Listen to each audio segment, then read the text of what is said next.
All right, we've made it to Wednesday.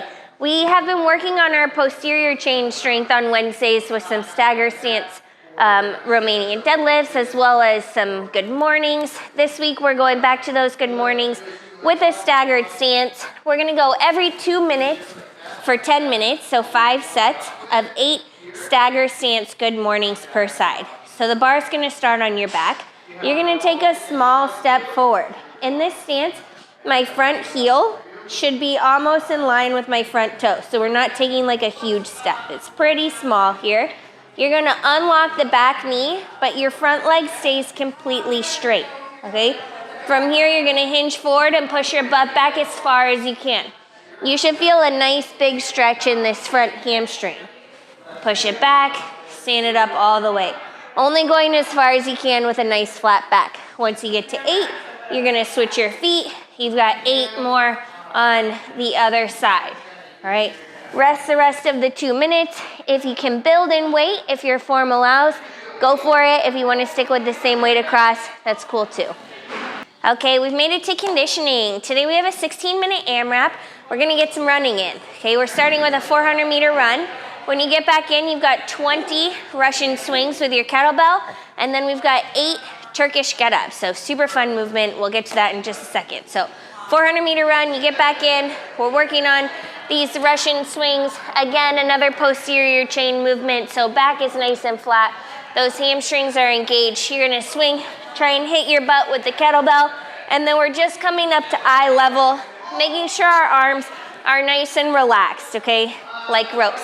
Make sure that you don't lower yourself all the way down to where your elbows are touching your knees, just like wrists on the inner thigh, all right? That way you can use your hips to drive the weight up as much as possible. Now, Turkish Get-Ups. This is a really cool movement. It works shoulder stability in a bunch of different positions, lots of core, lots of body awareness, but I really want you guys to focus on taking it step by step.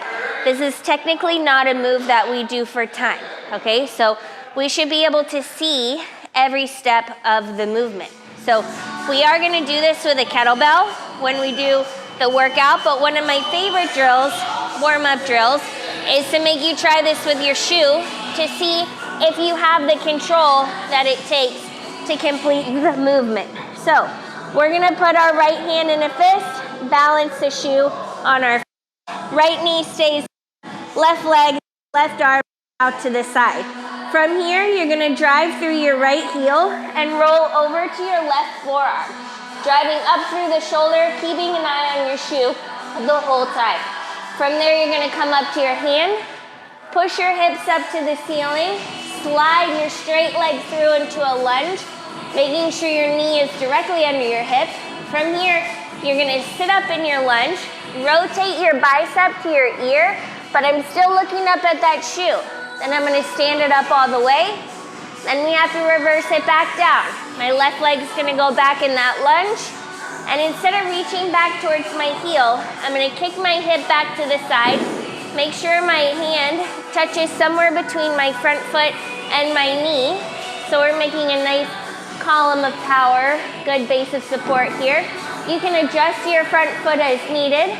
Slide your back foot through, have a seat, down to your elbow, down to your back. And that is 1 rep, okay? So ideally done with the kettlebell, but make sure you have that control. Once you finish 4 per side, you're back on that run. Have fun.